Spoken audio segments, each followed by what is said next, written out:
Alléluia. Soyez bénis dans la présence de Dieu.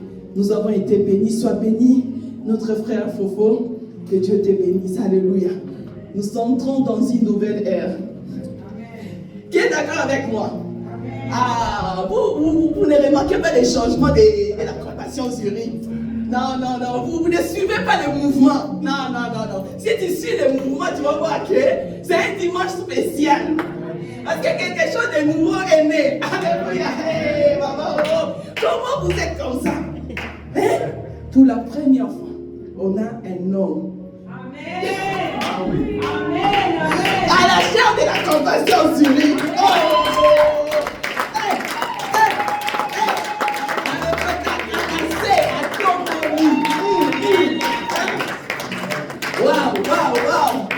Jusque-là, c'était que des femmes. Hein? Mais là, pour la toute première fois, on va l'écrire dans les annales de la compassion Zurich. Hein? Notre frère Fofo, sois béni. Non, c'est comme si tu étais déjà. Hein? Tu le faisais déjà en cachette. Hein?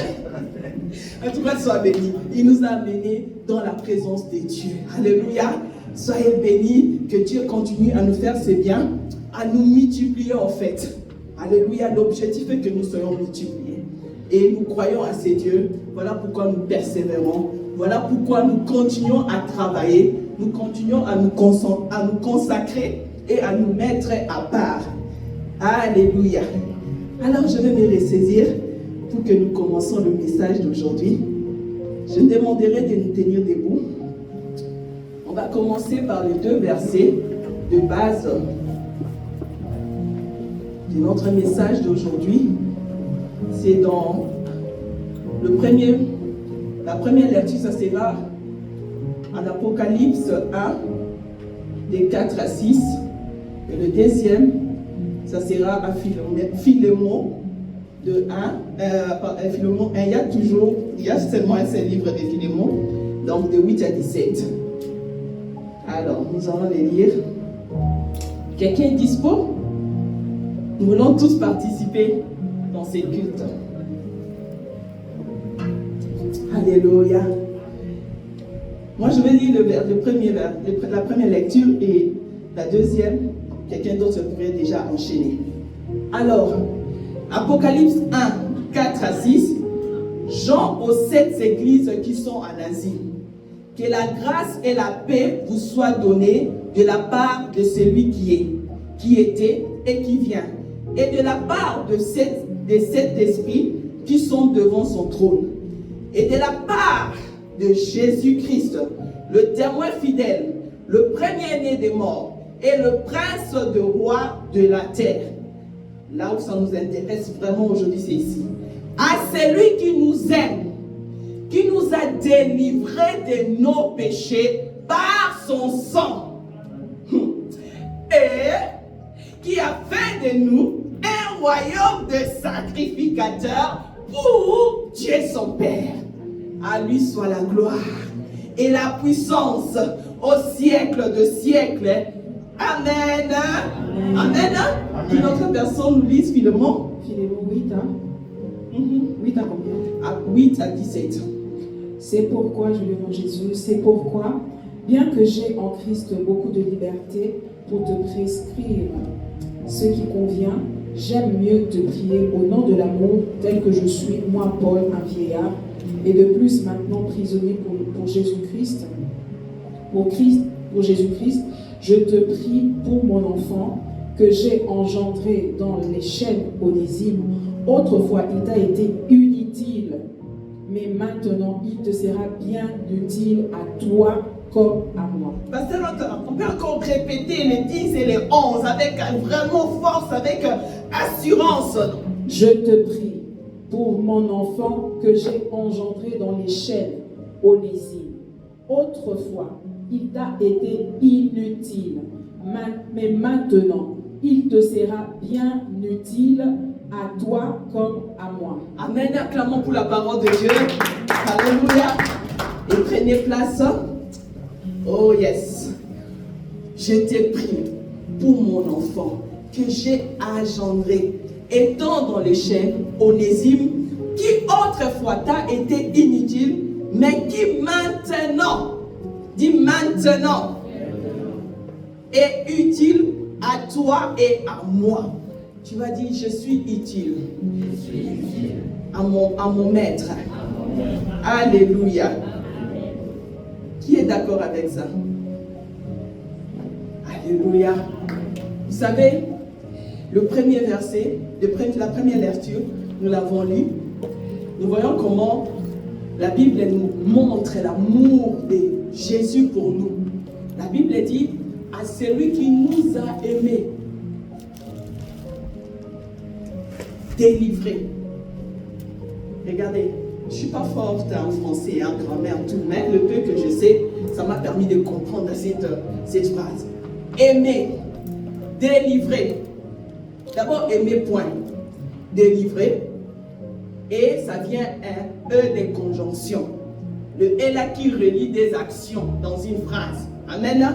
Et il nous a rendu, en fait, sacrificateurs. Si je peux encore le lire, il a fait de nous des sacrificateurs pour Dieu le Père. Aimer, virgule, libérer ou délivrer. Il y a encore un E là qui relie des actions, fait de nous un royaume des sacrificateurs. Vous savez, tu ne peux pas risquer d'aller délivrer quelqu'un si tu ne l'aimes pas. Tu ne peux pas. Hein? Comme notre frère Fofo, c'est sa soeur qui l'a fait venir. Elle ne pouvait pas risquer son argent. Je ne sais pas combien de fois elle a tenté. Je sais aussi c'est le cas de beaucoup de gens. Pour qu'ils viennent s'ils ne l'aimaient pas. Tu ne peux pas mettre ton argent en jeu. Tu ne peux pas risquer ta vie pour délivrer quelqu'un ou pour aller sauver quelqu'un. Si tu ne l'aimes pas, c'est l'amour qui nous pousse à aller faire des sacrifices pour les gens. Amen. C'est l'amour de Jésus pour nous qui l'a poussé de venir nous délivrer. Cela veut dire qu'on était autrefois liés, on était enfermés, on était dans une position, on était esclaves, qu'on était limités, qu'on était condamnés si on prend l'exemple d'un prisonnier. Mais il est venu nous délivrer, nous libérer par amour, dit Jésus même. Est-ce que tu es convaincu de cet amour? Alléluia. Il ne s'est pas arrêté de nous délivrer. La Bible dit, et il a fait de nous un royaume de sacrificateurs. Il nous a délivrés pour un but. Il nous a affranchis un autre nom pour un but. Il ne nous a pas délivrés laissés seulement comme ça, mais il nous a délivrés pour un objectif. Pour nous rendre utiles. Alléluia. Parce que celui qui est enfermé, celui qui est limité, celui qui est prisonnier, il n'est pas utile ni à la société, ni à lui-même, ni à qui que ce soit, ni à son maître. En le libérant, celui qui a payé le prix pour lui, il devient utile pour lui. Alléluia. D'où mon thème de ce matin, c'est de l'inutilité à l'utilité. L'inutilité à l'utilité. Ce qui était inutile. Vous savez, quand dans la maison, vous avez des choses qui ne servent à rien, qu'est-ce qu'on fait? On s'en débarrasse, on jette, parce que ça ne nous sert à rien, ça nous comble. Alléluia. Ça fait que des encombrements. Mais quand quelque chose que tu t'apprêtais pour jeter, tu trouves que non, ces choses peuvent me servir à quelque chose. Tu les gardes et tu t'en sers. Alléluia. Alors, quelque chose qui n'était pas utile, quelque chose qui ne servait à rien, qui quitte l'état de non-service pour l'état de service. Alléluia. Si nous allons dans l'exemple de Onésime qu'on vient de lire en Philémon, pour mieux comprendre la pensée que Dieu a mis dans mon cœur. Mais bien aimé, Philémon, c'est une personne, un fils spirituel de Paul. Et dans ses livres de Philémon, dans ses chapitres, c'est une lettre que Paul écrivait à Philémon. Il a cru au Seigneur au travers de Paul. C'est un fils aussi qu'il avait engendré. Et il habitait à Colosse. Et c'est Philémon, là où il était, il avait, selon les commentaires, on dit qu'il avait assez d'argent, il était riche pour pouvoir faire d'une grande maison, sa maison, de bâtir une grande maison et faire de cela un lieu de prière où tous les chrétiens venaient se réunir.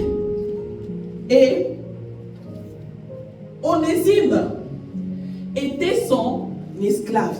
Parce que dans l'Ancien Testament, les gens riches avaient des esclaves.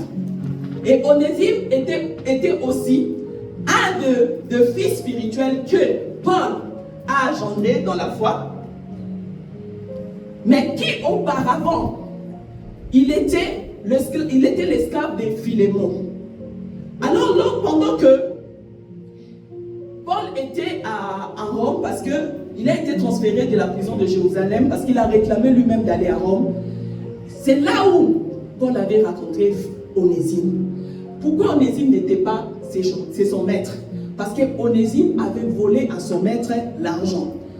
Et du coup, il s'est enfui à Rome, et là-bas à Rome, on l'a arrêté.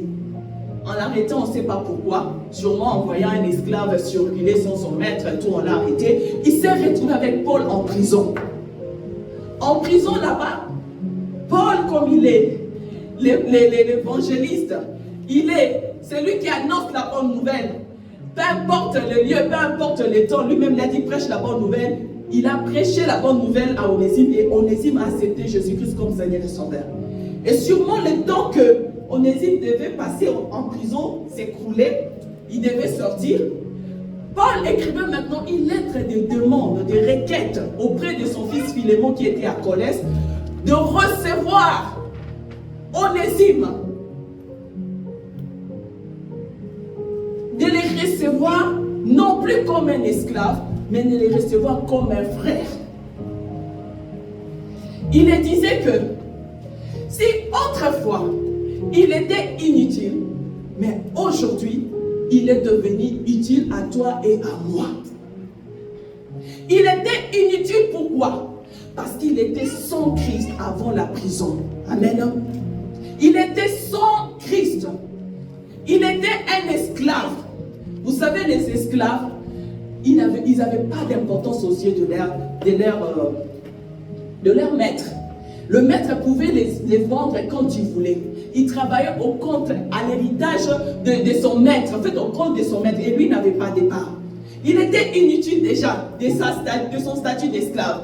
Il était inutile parce que le péché, il a volé. Quelqu'un qui me vole, il ne me sert à rien. Je dois m'en débarrasser. Il servait à rien.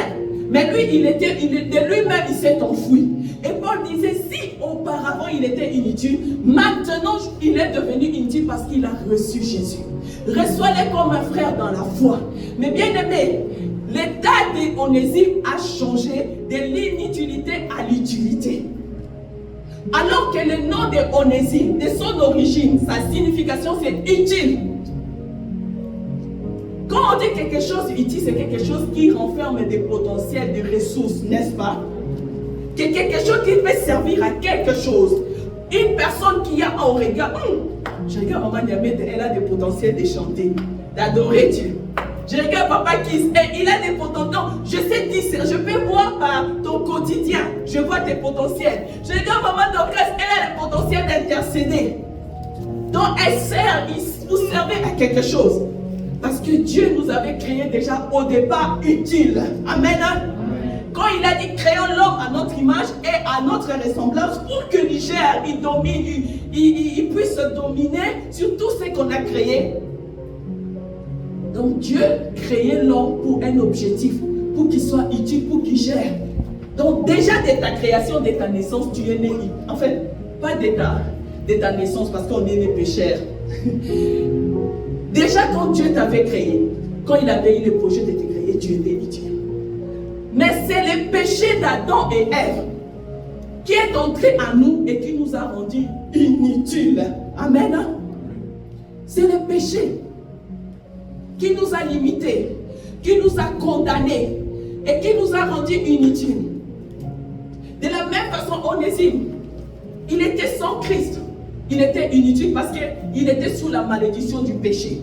Mais quand Jésus-Christ est venu, il est venu nous délivrer. Voilà pourquoi dans l'Apocalypse on dit, il nous a aimés et délivrés.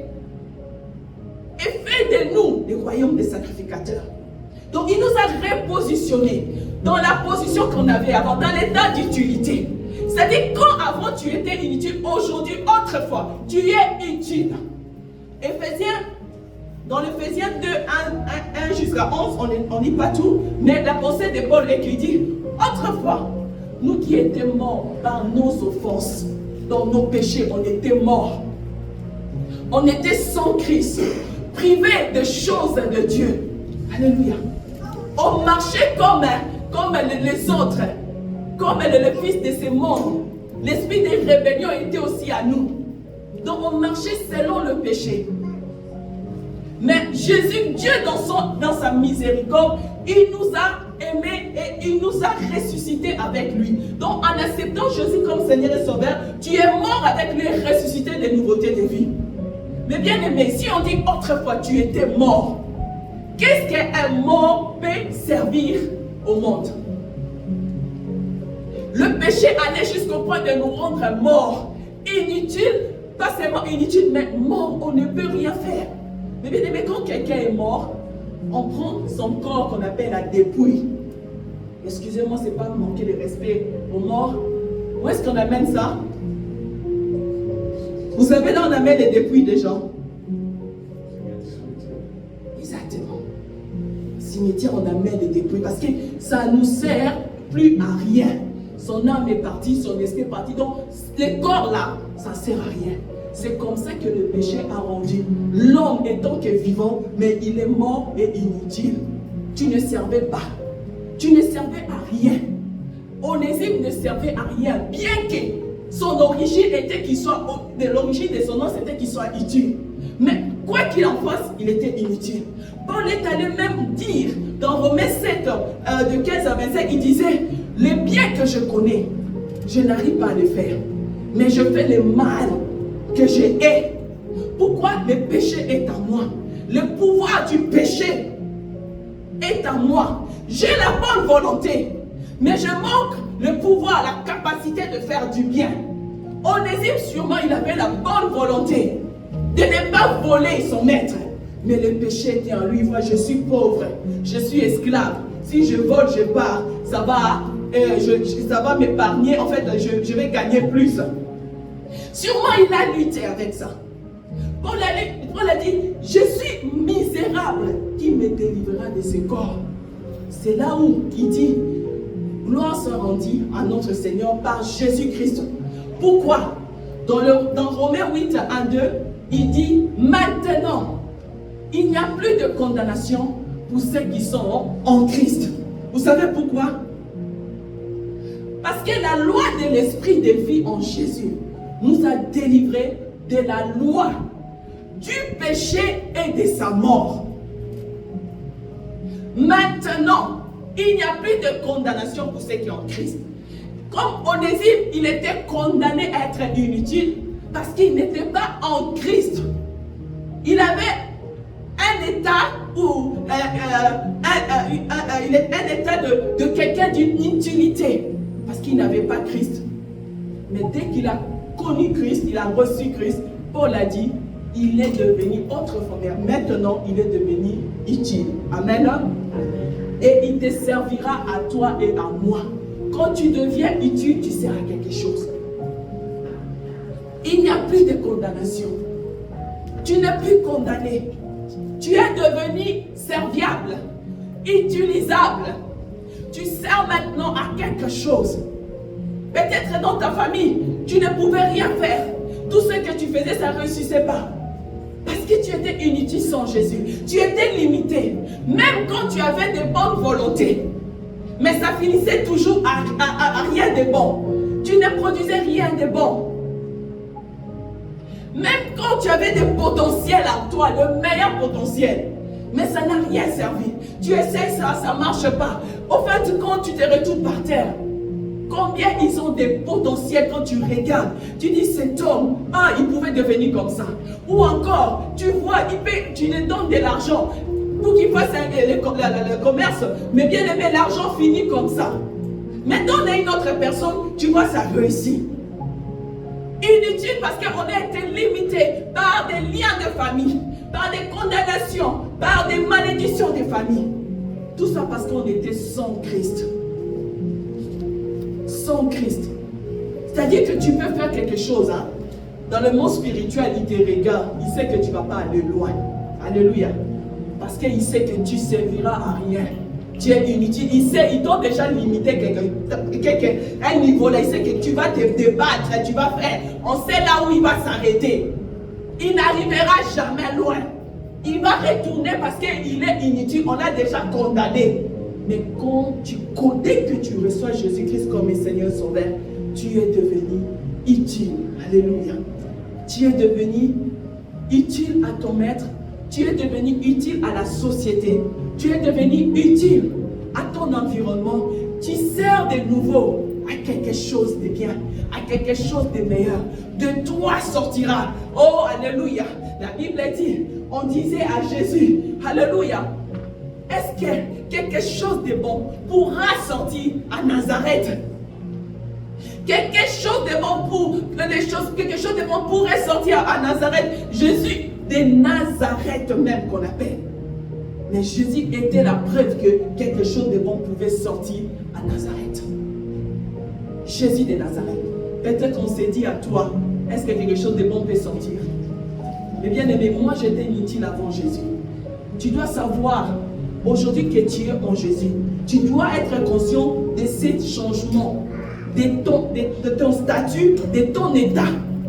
Es-tu inutile ou bien utile? Mais la parole nous montre qu'en Jésus, avant, sans Christ, on était inutile, on était mort. Mais en Jésus, nous sommes inutiles. Tu dois savoir des choses qui ont changé en toi. Moi, quand j'étais sans Jésus, il y a des choses que je dis toujours quand j'ai connu le Seigneur, que j'ai des preuves que je dis que non, j'ai été délivré. J'étais bourrique. J'ai échoué en première primaire. J'ai échoué en quatrième primaire.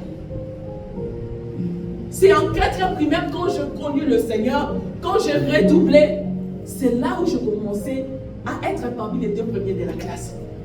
Je faisais pipi au lit jusqu'à 14 ans. Ma grand-mère là, elle a cherché tous les moyens traditionnels pour me faire sortir de cela. Elle avait échoué.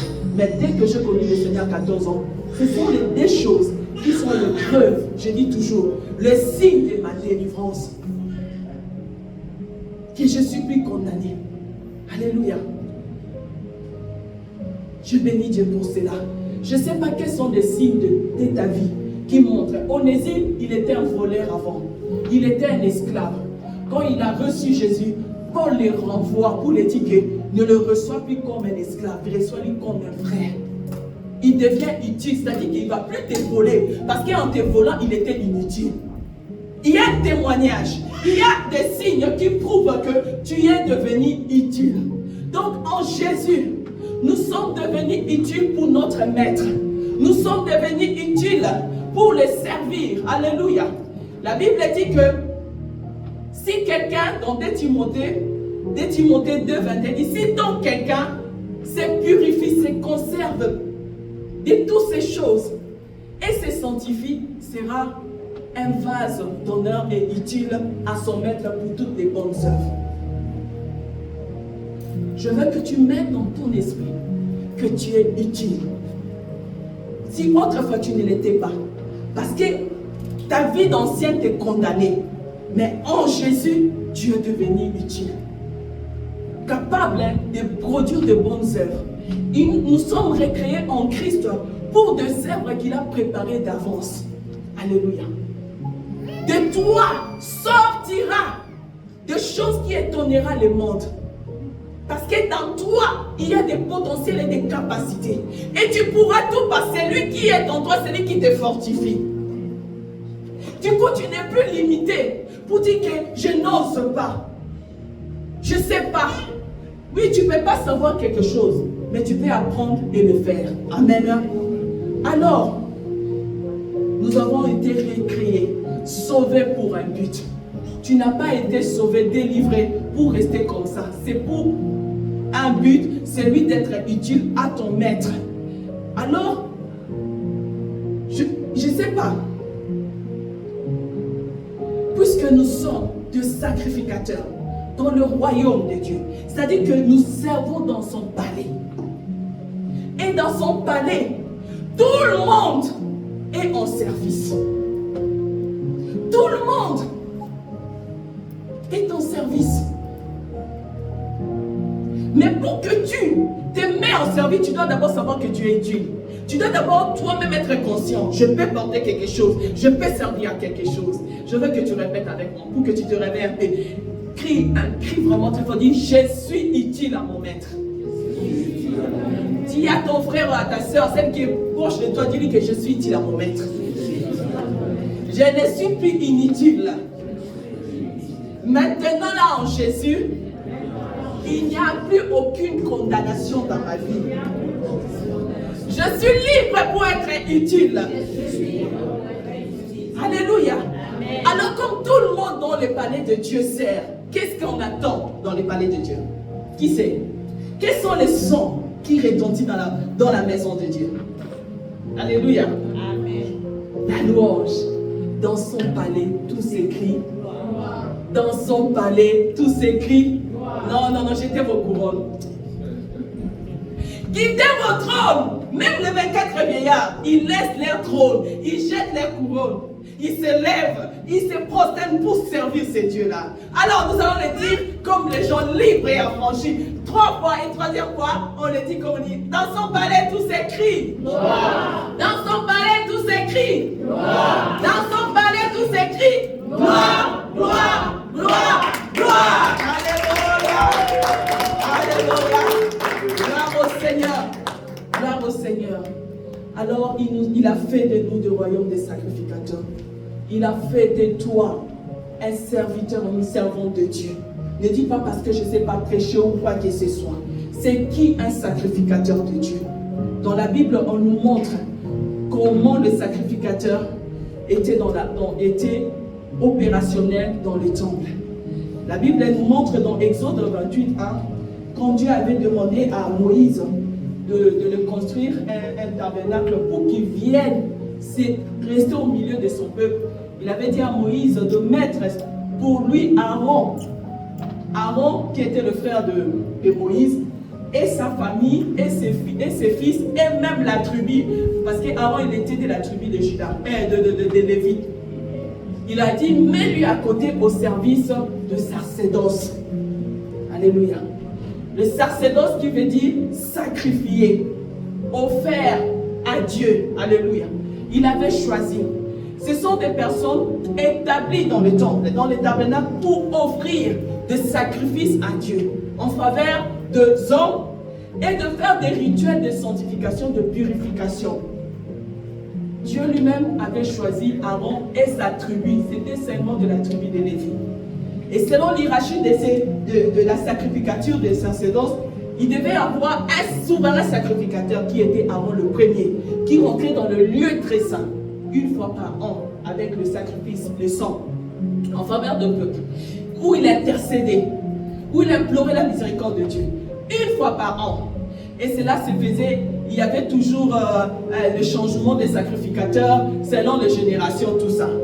Et dans la deuxième position, parce que la première position qui est Aaron, le souverain sacrificateur, c'est l'image de notre Jésus.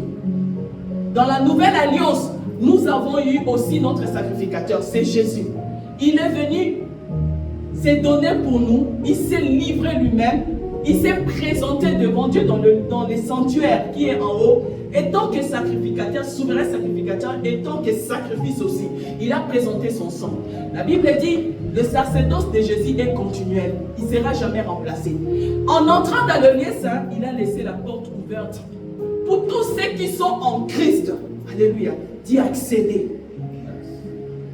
de servir, de délivrer. Voilà pourquoi on dit qu'il a fait de nous un royaume des sacrificateurs. C'est par l'acte qu'il avait accompli. Il est entré dans les lieux très saints. Aujourd'hui, il nous a laissé la porte. Il reste continuellement devant le Père. Il n'a pas besoin de quitter pour revenir après un an. Non, il est toujours devant Dieu pour nous. Là, c'est Jésus dans la nouvelle alliance. Nous avons un grand prêtre. Mais dans la deuxième position, dans l'ancienne alliance, il y avait aussi d'autres sacrificateurs qui faisaient le rituel de purification continuellement, des sacrifices qu'ils offraient dans les parvis quotidiennement, ou bien donc c'est pas seulement le souverain sacrificateur qui le faisait une fois par an, mais là il le faisait, c'était des services quotidiens, de services réguliers dans les temples. C'est un peu l'image comme de 5 ministères qu'on a dans l'église.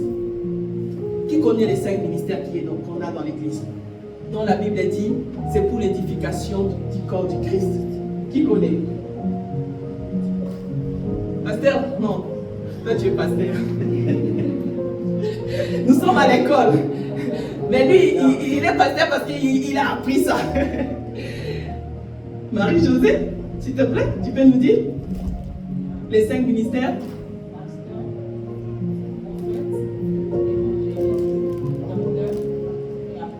Amen. Elle connaît. On doit les connaître. Ce sont les services que Dieu, des services sacerdotaux, dans le ministre sacerdotal, le ministère que Jésus a établi à l'église pour édifier son corps. Ce sont des ministères qui est régulier. Donc c'est continuel, c'est au quotidien. Alléluia. Tu peux appeler les pasteurs quand tu veux. Tu peux venir à l'église. Par contre, le souverain sacrificateur à l'époque, c'était une fois par an. Donc il y a d'abord, selon l'ordre, on commence par l'apôtre, le prophète, l'évangéliste, les pasteurs et les docteurs. Là, c'est selon l'ordre. Parce que l'apôtre, c'est eux qui étaient, parce que Jésus lui-même, il a joué tous les 5 rôles-là. Alléluia. On a ces ministères pour édifier les corps. Alors, les sacrificateurs, il y avait aussi les sacrificateurs au 2e niveau qui faisaient cela. Là, il y avait plusieurs, mais un souverain, il n'y avait qu'un. À part eux, il y avait aussi les Lévites. Déjà, les sacrificateurs, ils venaient de la tribu de Lévi. À part eux, comme Dieu avait dit à Moïse, consacre toute la tribu de Lévi. Donc tous les Lévites, ils étaient au service. Ceux qui n'avaient pas de titre, ils étaient tout court de Lévi, ils étaient aussi au service. Ils étaient comme des ouvriers dans le temple. Ils assistaient maintenant les sacrificateurs dans leur sacerdoce et ils prenaient soin du temple. Ils organisaient des choses. Ils transportaient l'arche pour que le culte de Dieu soit rendu selon le modèle de Dieu. Pour donner le meilleur, pour donner un culte d'excellence à ces dieux-là. C'était seulement aux Lévites qui devaient faire ça. C'est comme nous aussi, là dans la compassion, je bénis Dieu, on a établi des protocoles pour ça nous permet de préparer ces cultes des dimanches. Si tu es libre pour être utile, tu es censé être parmi ces programmes-là. Alléluia. Donc, les corps ont pris. On fait la veillée pour préparer notre culte. On fait les briefings pour savoir qui sera là, qui sera qui. Parce que nous voulons donner à notre Dieu, pas seulement le servir parce qu'on doit servir, c'est à la mode. Non, parce que nous voulons donner à Dieu un culte d'excellence. Un culte de qualité. Alléluia. Les Lévites étaient là, les ouvriers, ceux qui étaient là, ceux qui sont à la louange, aux médias, ceux qui sont à l'écodine, donc ceux qui n'ont pas encore de 5 ministères. Mais cela est possible. La Bible nous dit d'aspirer au don le meilleur. Si tu veux aussi devenir pasteur, tu peux aspirer ça auprès de ton Dieu. Alléluia. Mais pour ceux qui n'ont pas encore de ministère, ils ne restaient pas assis. Ils étaient aussi opérationnels dans les temples. Amen. Ils trouvaient quelque chose à faire. Cela ne veut pas dire que ces Lévites-là, ils connaissaient tout. Ils apprenaient. Ils se disposaient pour cela. Alléluia. Alors Jésus, en entrant, il a laissé la porte ouverte. Et il nous donne à nous tous la possibilité de servir. Dans 2 Timothée 2:21, comme je disais, si quelqu'un se conserve, la Bible, donc on voit qu'il y a la possibilité à tous ceux qui sont chrétiens de pouvoir servir. Tu ne dis pas seulement non parce que je n'ai pas de ministère, je n'ai pas non. Non, si quelqu'un se conserve pur, il se conserve de toutes ces choses pures, et puis des choses qui souillent, c'est-à-dire il paye le prix de la consécration. Le problème est là. Des fois les chrétiens n'aiment pas servir parce qu'il a peur de payer le prix, de se séparer de sa vie ancienne. Alléluia. De payer le prix de la prière, de payer le prix de jeûner, de payer le prix de se séparer préparer des choses qui l'empêchent de passer le temps avec Dieu. Voilà pourquoi, dans 2 Timothée 2, si tu commences même à 20, on dit que dans une grande maison, il y a beaucoup de vases. Les femmes le savent. Il y a beaucoup de vases. Il y a des vases d'argile, des vases de quoi? Des vases d'argent, d'or, tout. Il y a beaucoup de vases. Il y a des vases d'argile ou de bois qu'on appelle des vases vils. Il y a des vases d'honneur, c'est-à-dire tu sais que les vases de porcelaine, les antiquités, là tu mets ça, tu vas utiliser ça seulement dans des grandes occasions. Alors dans la maison de Dieu, c'est la grande maison aussi. Nous sommes tous des vases. Quitte à toi de décider quel vase tu veux être. Quitte à toi de décider quel vase tu veux être. Si tu veux être un vase d'usage vil, c'est ton problème. Tu ne vas pas rater le ciel. Mais je te dirai après pourquoi que c'est une mauvaise position. Alors que Dieu t'a délivré pour être utile, pour servir à quelque chose. Mais toi, tu veux être une inutile décoration seulement. D'ailleurs, ces vases-là, on les cache. Vous savez pas? Qui présente ces mauvaises marmites devant les gens? Ou bien les mauvais services, quand les gens viennent, on met les beaux services là, parce que je reçois. Les autres là, on cache.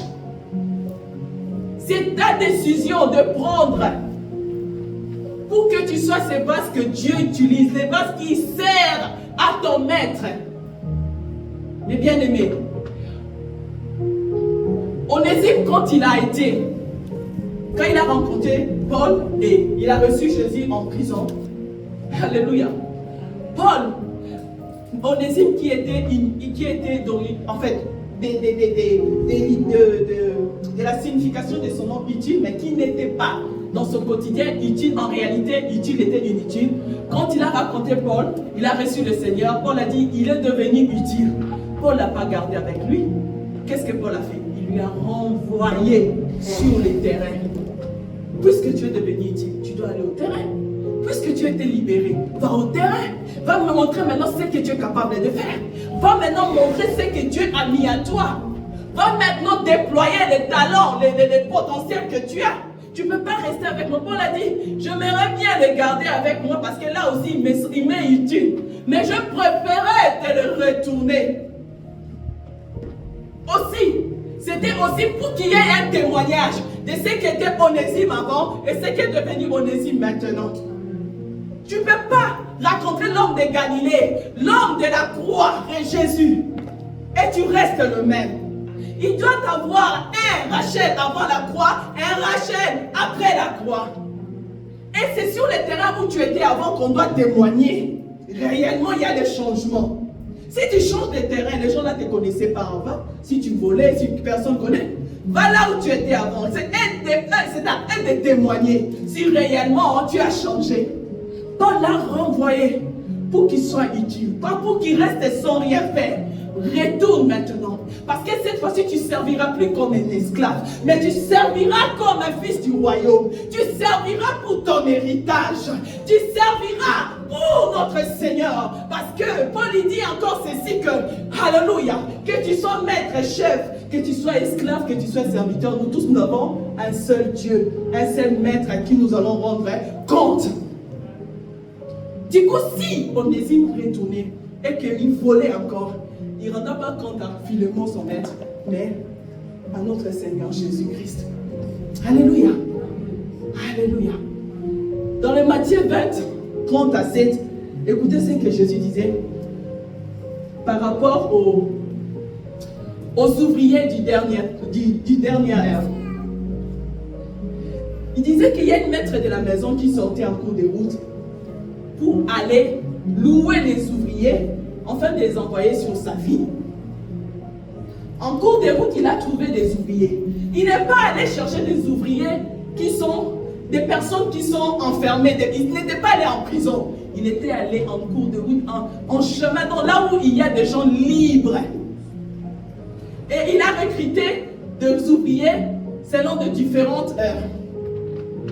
Le premier, il les a retrouvés. Il les a dit, il s'est convenu avec eux en les disant ceci. C'est dans Matthieu. Si tu as ta Bible, tu peux aussi prendre.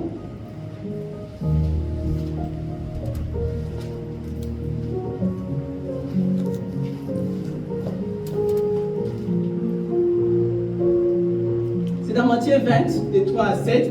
Il dit ceci.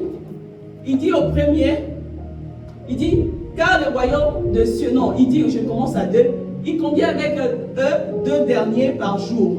Et il les envoya à sa vigne. Il sortit vers la 3e heure et il en vit d'autres qui étaient sur la place sans rien faire.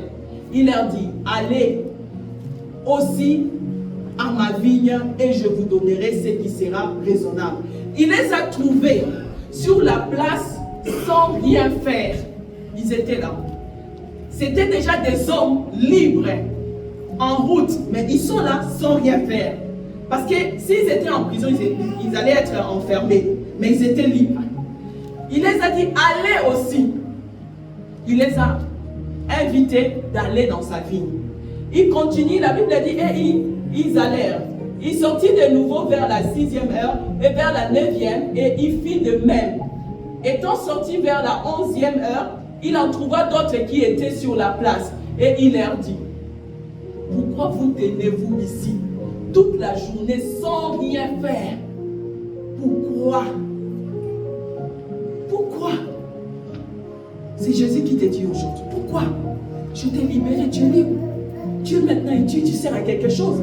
Pourquoi tu restes là sans rien faire? Pourquoi? Tu pars pas. Regarde ces gens, il lui répondit, c'est que personne ne nous a loués. Allez aussi à ma vie, leur dit-il.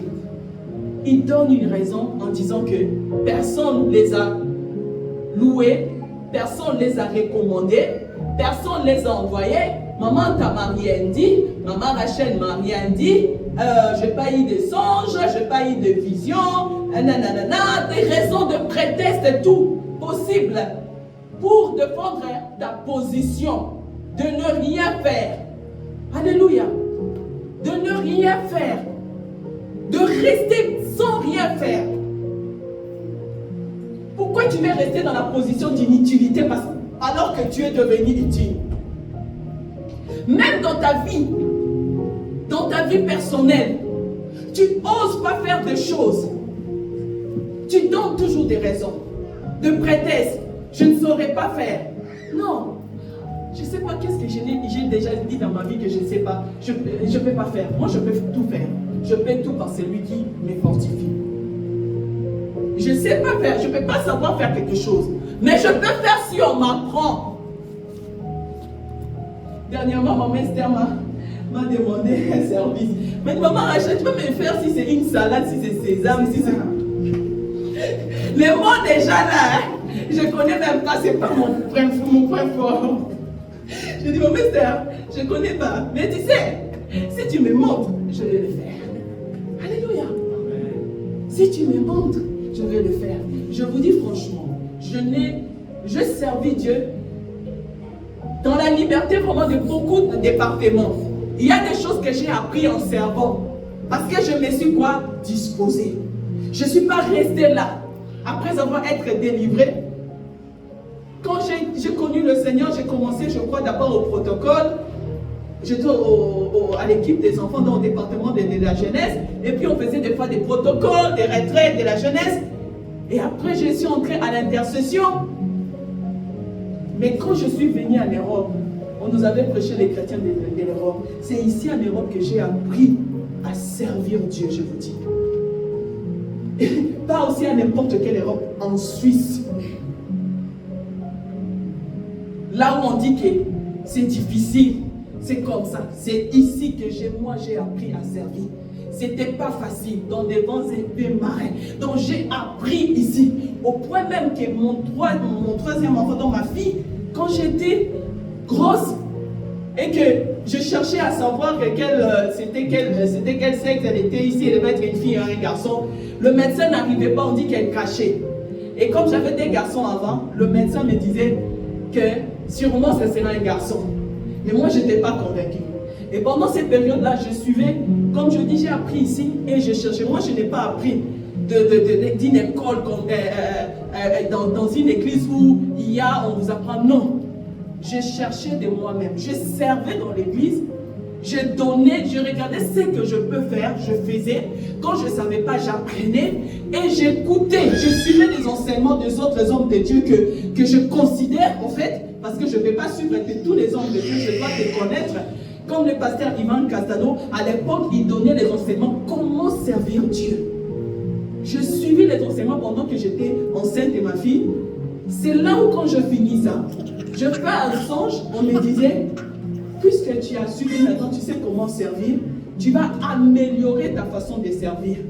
Voilà pourquoi ta fille s'appellera Amélie comme amélioration.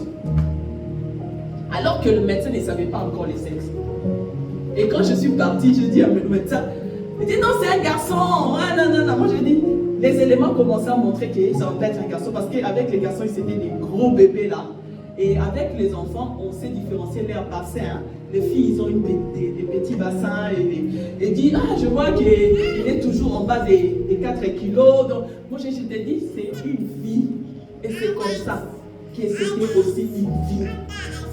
Parce que j'avais la soif et je m'étais disposée. Je n'étais pas restée là pour venir à l'église seulement écouter, prendre et partir et demander à Dieu, donne-moi. Non, je m'étais disposée et je voulais tout en donner à mon Dieu le meilleur de moi-même, de mes services, donc que ça soit des qualités. C'est ce qui m'a amené à venir à être jusqu'à aujourd'hui, comme ça je peux vous parler. Parce que dit était cela, je n'étais pas une personne qui osait parler devant les gens.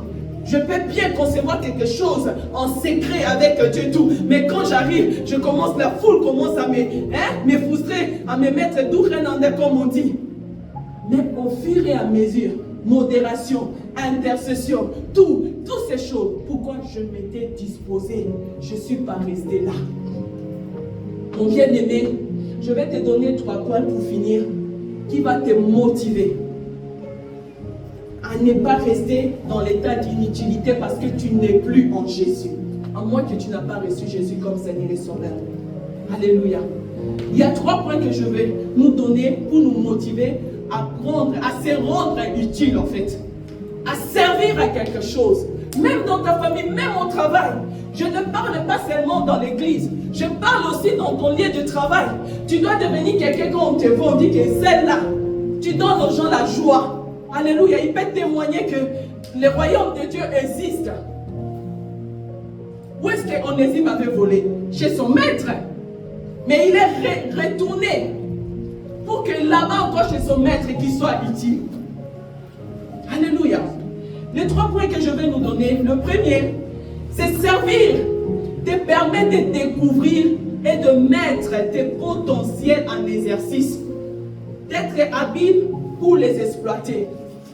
Quand tu te disposes à servir Dieu, c'est comme ça que tu vas découvrir ce qui sont tes potentiels. Quand tu te disposes même dans ta vie normale, tu te disposes à faire quelque chose, même si tu ne savais pas. C'est comme ça que tu sauras. Et je ne savais pas que je pouvais faire ça.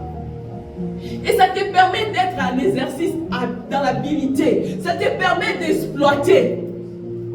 Mais bien aimé, Esther, la reine Esther, elle est devenue reine. Vous êtes là? Vous êtes d'accord avec moi? Ok. La reine Esther est devenue reine. Alors que son peuple était menacé d'être massacré. Son oncle ou son cousin Mardochée, parce qu'il jouait tous les deux rôles, il a envoyé quelqu'un dit Esther. C'est-tu que si tu ne sais pas si c'est pour des moments pareils que Dieu t'a mis à cette place-là, tu es près du roi, tu peux intercéder pour nous, tu peux parler à notre faveur. Esther qui n'a jamais fait ça, dit, je ne sais pas. Tu sais que le roi ne peut pas recevoir quelqu'un sans que lui-même il appelle. Mais tu me demandes quelque chose, je ne sais pas. Et elle ne savait pas quoi faire. Elle n'a jamais fait ça. Et il y avait aussi une loi là qui était en train qui pouvait le mettre en danger. Qu'est-ce qu'Esther a fait? Elle s'est disposée dans la prière. Alléluia. Dis-moi, disposée. Elle s'est disposée dans la prière. Elle a dit à son oncle, allez dire à mon oncle, dire à tout le monde de prier comme moi. Elle ne savait pas encore comment faire. Mais elle a commencé par la prière, s'est disposée. Et Dieu l'a inspiré, Dieu l'a aidé, l'a donné la sagesse. C'est là où Esther a découvert que non, j'avais la capacité d'intercéder. J'avais la capacité, je ne savais pas. Je ne sais pas, peut-être que dans sa vie, elle a pu faire ça encore après, avec tactique, parce que là, elle sait maintenant que je peux faire ça. Je disais à mon frère qui est aux États-Unis, pour les baskets, je dis, écoute, tu dois découvrir. Il y a des aux États-Unis, hein, n'est hasard pas pour dire que je connais, je sais jouer les baskets, j'ai des potentiels. Non, il y en a tous les garçons là-bas. Une fois, je suis allée avec lui, même les cours. Lui qui est lancé, parce que les gens qui sont lancés dans les baskets, il sait quoi est plus avantageux que les cours. Mais je te dis, comme les mots locaux, la façon qu'il saute. Moi-même, je dis, mon fils, là, il s'agit de la grâce. Ce n'est pas seulement des potentiels qui va jouer ici. C'est la grâce. Là, on jette vraiment les filets dans ce qui dit que Seigneur, ta grâce. Hey. Je dis, mon fils, prie Dieu, hein, il te montre ta particularité à toi. Maîtrise ça. Connais ça bien. Comme ça, tu sauras quand est-ce que tu vas exercer ça. Quand est-ce que tu vas appliquer. Parce que quand tu vas le faire, tu es sûr que je le fais, je ne vais pas rater. Les Jordan là, ils ont des particularités, on sait que ça, c'est les stratégies des Jordan. Ça, c'est. Moi, je dis que Dieu t'aide à découvrir ça et à travailler sur ça. C'est ça qui te fera que Marvin, Johannes et Kéter. Tu dois découvrir que c'est quoi ta particularité. Comme je disais, j'ai commencé. Je ne savais pas un jour je vais commencer à prêcher. Mais au fur et à mesure, c'est là où Dieu me parle de leadership. Mais j'avais commencé à l'intercession, au protocole. J'avais commencé avec la jeunesse, aux toilettes. J'ai commencé partout. Alors ne restez pas là. Et je vais te dire que l'onction est donnée à ceux qui sont disposés, ceux qui sont au service. Quand Dieu a dit à Moïse, j'ai choisi des gens qui vont t'aider pour faire les ouvrages des tabernacles, il avait choisi Bethsalel. La Bible dit qu'il avait mis l'Esprit de Dieu sur lui pour lui donner l'intelligence, la sagesse et le savoir pour faire tous les ouvrages sans limite. Et après, il dit encore, je mis mon esprit sur tous ceux qui étaient habiles. Habiles, c'est-à-dire ce sont des gens qui sont en activité. C'est que tu fais quelque chose, tu l'exerces. Et Dieu n'a pas pris n'importe qui, il n'a pas pris quelqu'un qui n'était pas artisan. Sûrement, Bethsalel, il était déjà artisan. Mais Dieu est venu rajouter l'onction. Pour que Dieu rajoute l'onction sur toi, il doit te trouver dans le travail. Alléluia. David était dans le travail déjà de bergerie, derrière le berger, les brebis de son père. Alléluia. N'enterre pas ton don. Comme le troisième ouvrier qu'on avait donné un talent. Il a préféré aller enterrer au lieu de le multiplier. N'enterre pas ton don du vivant comme après la mort. L'homme de Dieu, Dr. Monroe, a dit, lors de ses prédications, il a dit, hein, si on allait maintenant là au cimetière, on ouvrait les tombeaux des gens, vous allez voir des nombres de talents qui est enterrés. Des talents qui devaient servir aujourd'hui dans le monde. Peut-être qu'il y aurait eu un scientifique qui devait découvrir même les cancers, la vaccin des cancers ou quoi. Des talents, parce qu'ils n'ont pas osé, ils ont préféré enterrer. Tu dois te dire, si je dois mourir, je dois aller vite. On doit se servir, on doit prendre mon dépouille et sans rien. Mon dépouille à moi ne doit pas aller avec mes talents. Je dois les exploiter avant de partir là, à moins que Jésus vienne. C'est une décision, c'est un choix. Alléluia. Deuxième point, servir te sauve de l'égoïsme, du soi-même, du self-service. Et en même temps, comme on dit paradoxalement, ça t'amène à la grandeur. C'est-à-dire, quand tu sers, ça te sauve de l'égoïsme et ça t'amène aussi dans la grandeur. Donc c'est un fait qui a c'est une action qui a deux faits, mais contradictoires. Jésus a dit, si quelqu'un veut être grand parmi vous, il doit être mon serviteur. Il doit être, le serviteur il doit être votre serviteur ou esclave de ses frères. Il a pris même l'exemple de lui-même. Il a dit, moi-même, je ne suis pas venu pour être servi, mais j'ai servi en donnant ma vie. La Bible dit, Jésus s'est dépouillé de lui-même. Il n'a pas considéré son intérêt, ses intérêts à lui. Il a considéré l'intérêt de nous, en nous sauvant. Il s'est dépouillé de sa gloire. Quand tu sers, ça t'aide à te dépouiller de toi, de moi, de mes intérêts. Vous savez, les gens de ce monde, quand ils veulent être grands, sur leur chemin, ne sois pas petit, il va te piétiner. Il va t'écraser pour que lui il monte. Mais ce n'est pas la loi que nous avons. Ce n'est pas la loi que nous avons dans le royaume des cieux. Tu dois chercher les intérêts des autres. Ne te sers pas toi-même. Servis d'abord moi. Cherche d'abord à être serviteur des autres. Donc ça t'aide de ne pas être orgueilleux comme le diable et Lucifer. À chercher à prendre seulement la place d'en haut au point même d'aller renverser le trône de Dieu. Quelque chose qui ne peut jamais se faire. Et en même temps, ça t'amène dans la gloire. Dans la gloire comment? Regarde les scientifiques. Ceux qui trouvent, ils ont passé leurs années à étudier. Et ils trouvent des vaccins, où ils découvrent les noms des maladies, tout ça. Aujourd'hui, dans le monde, ils sont reconnus. Ils sont grands par rapport à leur service, par rapport à ce qu'ils ont accompli. Mais, pour arriver là, ils ont payé le prix. Ils ont été au service de la société. Alléluia. Ça te permet, que ça soit dans l'église, que ça te permet de te débarrasser de ton toi, de ton égoïsme, de tes intérêts à toi personnel, mais d'être utile pour la société, pour l'église, d'être utile pour ton maître, accomplir la raison pour laquelle ton Dieu t'a amené sur la terre. Tu es pour un but, tu dois l'accomplir. Peut-être que tu dois être, je ne sais pas, un grand homme. Mais ce n'est pas pour toi. C'est pour la gloire de ton Dieu. Nous avons été sauvés pour servir à la louange de sa gloire. Alléluia. Alléluia. Le dernier point, j'aime bien ces points.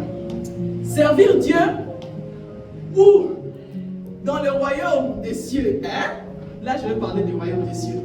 C'est travailler pour ton propre héritage. Vous savez, Onésime, quand il était esclave, il travaillait que pour son maître. Il n'avait pas de part dans le résultat, dans le succès de son travail.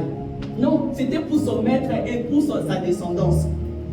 Mais quand il est devenu chrétien, il ne travaillait plus comme esclave, il travaillait aussi pour sa part. La Bible dit que Dieu a dit au peuple d'Israël quand ils étaient en esclavage, donc en captivité à Babylone. Dieu les a parlé, il a envoyé un message chez Jérémie pour dire, dis-les de chercher le bonheur de ces pays-là où je les ai amenés. Parce que leur bonheur en dépend. Cherchez les biens de ces pays-là. Leur bonheur en dépend. Avant ça, il disait, mariez vos filles, mariez-vous, bâtissez des maisons, travaillez, rendez ces pays riches. Parce que votre bonheur dépend de ces pays. Si Dieu disait au peuple d'Israël, sur une terre étrangère, où ils étaient captifs, de chercher le bien de ces pays, parce qu'elle a combien plus forte raison, nous qui travaillons pour le royaume des cieux. Le bonheur, notre bonheur dépend de l'épanouissement, de la réussite du royaume sur la terre. Les bien-aimés, si nous travaillons pour le royaume de Dieu, dans la mission que Jésus nous a laissée, nous sommes en train de fructifier notre royaume. Nous sommes en train de gagner les terrains. Nous sommes en train d'amener que la puissance du royaume soit manifestée. C'est nous qui sommes des gagnants. Les démons là, les dépressions là, qui occupent des territoires, quand ils voient que les gens là sont du royaume de Dieu, ils sont là, ils laissent la place, ils dégagent. Mais bien aimés, les Suisses, qui suivent vraiment l'évolution de leur pays, de l'économie de leur pays, suivez l'évolution de la compassion Zurich, peuple de la compassion Zurich. Suivez, comme aujourd'hui j'ai dit. Si vous suivez bien, vous allez voir que c'était vraiment quelque chose de nouveau. Amen. Les Suisses qui aiment la réussite de leur pays, vous savez ce qu'ils aiment? Ils n'aiment pas. Ils n'aiment pas aller acheter en Allemagne. Bien qu'en Allemagne, là-bas, les prix sont très bas, ça nous facilite, nous. Ils n'aiment pas. Vous savez pourquoi? Parce que s'ils font ça, ils sont en train d'enrichir l'économie de l'Allemagne. Et la Suisse, l'économie de la Suisse va baisser, non? Alors que la Suisse aime garder toujours son économie là très haute. Les vrais Suisses là qui suivent, hein, ils n'aiment pas. Moi, mon mari, non, achetez ici, mais nous on va devenir pauvres parce qu'ils savent que si leur pays, leur économie est trop haute et ils sont riches, ils sont bien. Ah, notre père dit, il s'est reconnu. Papa qui aussi des fois. Parce que c'est souvent nous les femmes, on aime économiser, on aime vraiment. C'est dans le sang des femmes. L'homme regarde des choses là logiques, tout ça, mais nous on cherche à épargner, tout. C'est vrai, c'est avantageux, Papa Tizi, je te dis vrai.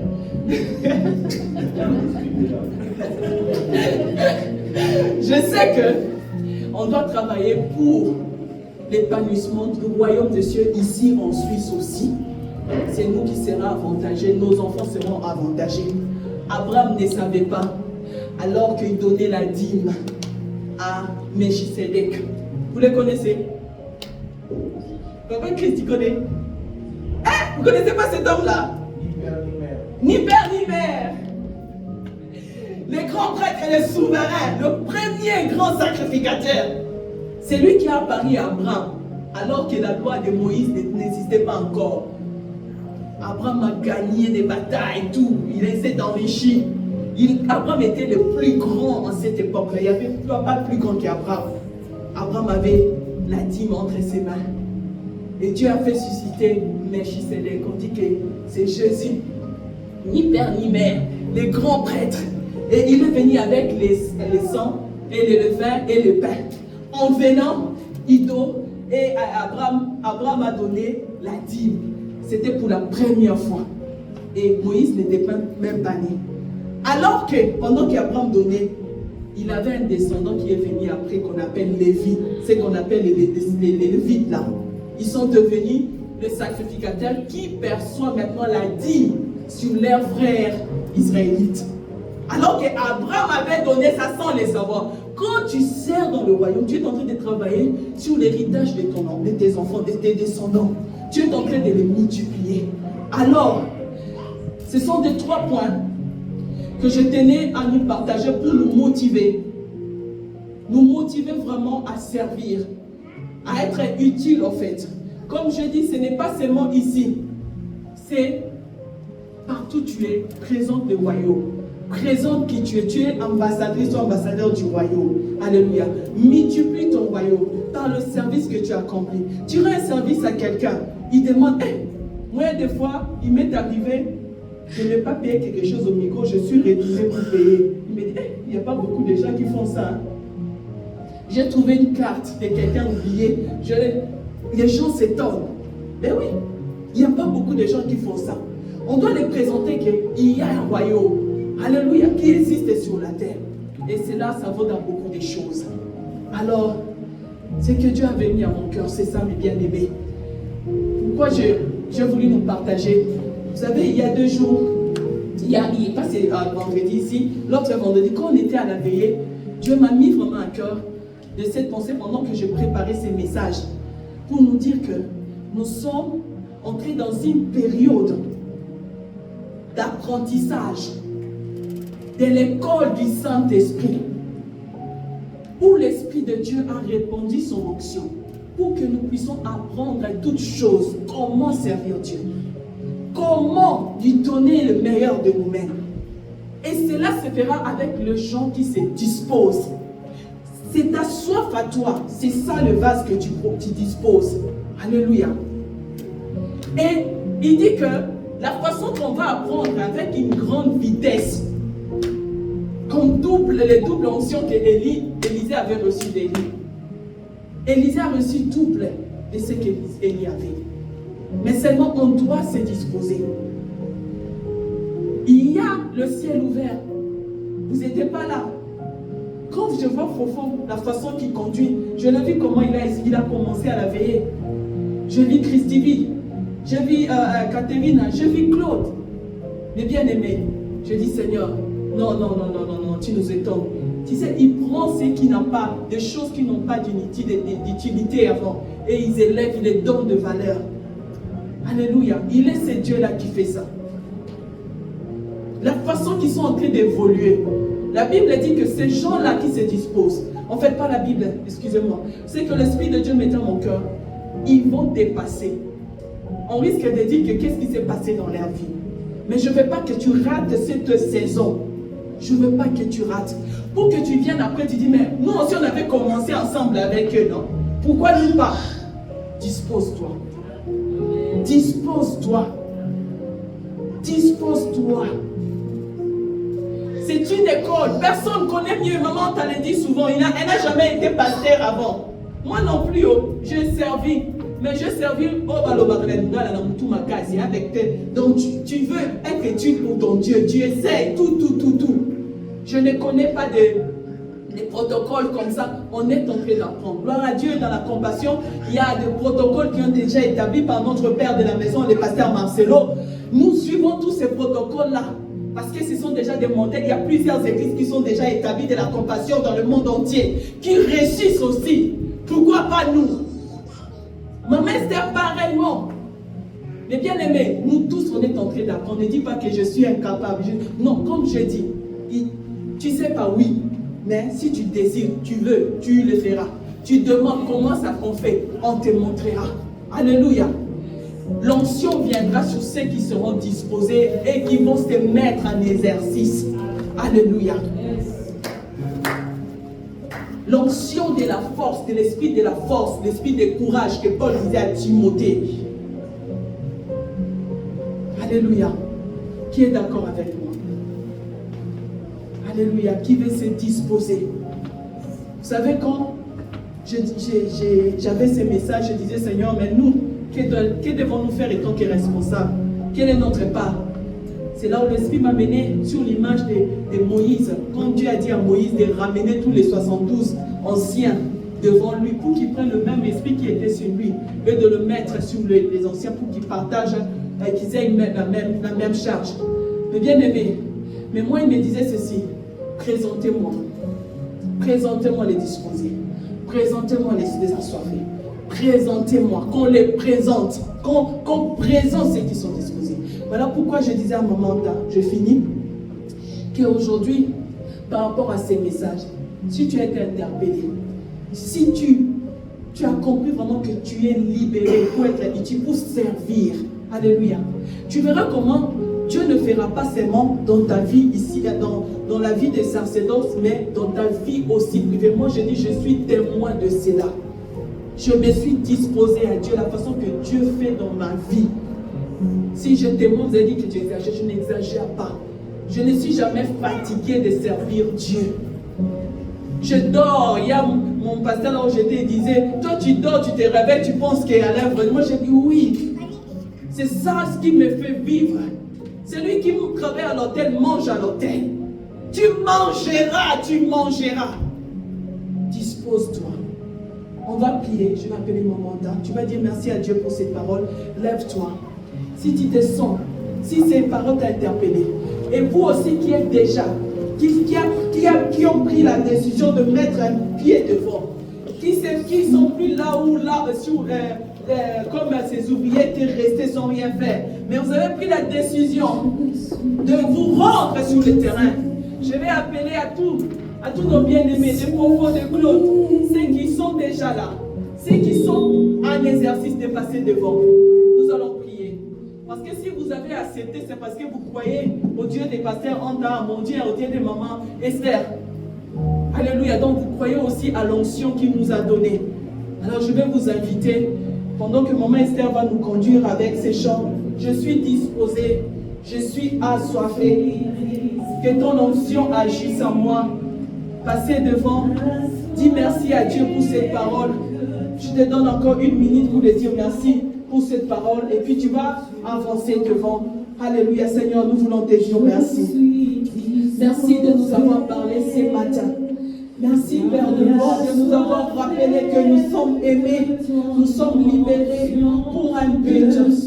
Oh, pour être utile Seigneur mon Dieu, pour te servir Seigneur, nous te disons merci. Merci notre Dieu. Oh Seigneur Dieu, ce sont des choses qu'on doit nous les rappeler pour nous motiver, Seigneur. Tu nous a donné des points, Seigneur, pour nous motiver, Seigneur, à servir, à ne pas rester là où nous sommes.